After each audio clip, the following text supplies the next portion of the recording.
ไปเอาไปนอนเกี่ยวหัวซะเครียดแล้วต้องคิดตรงกันเครียดแล้วยังไม่ตาม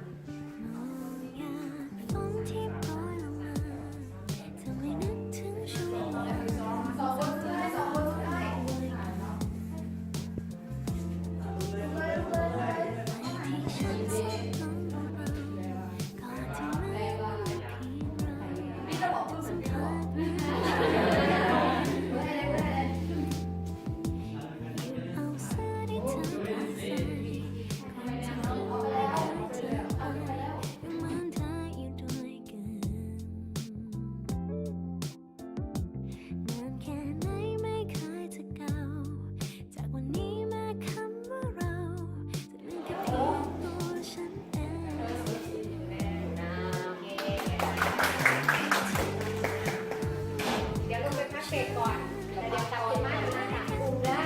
เดี๋ยวผมยืนตีตรงเลยตีตรงเลยมันไหนบุญโตที่โตนั่นตีตรงยืนตีตรงเลยบ้านทำไมเป็นตรงน้ำจะเริ่มเลยเด้อกูหรอบอกด้วยกับอาย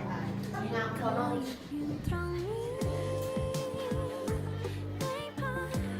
ยา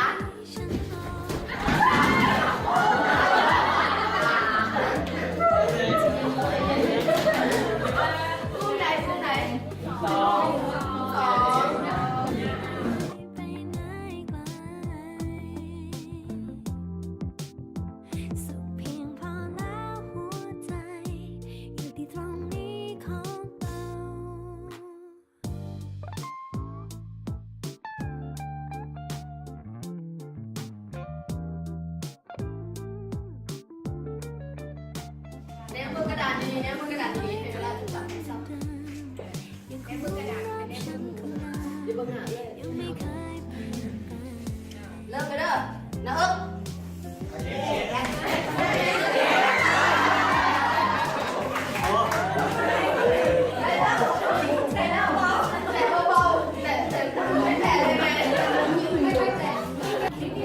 ที่สองกับที่สาม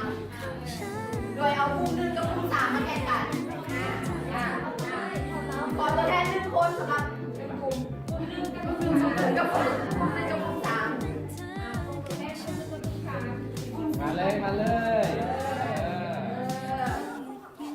ะแนนนี่เป็นคะแนนที่สตาร์ท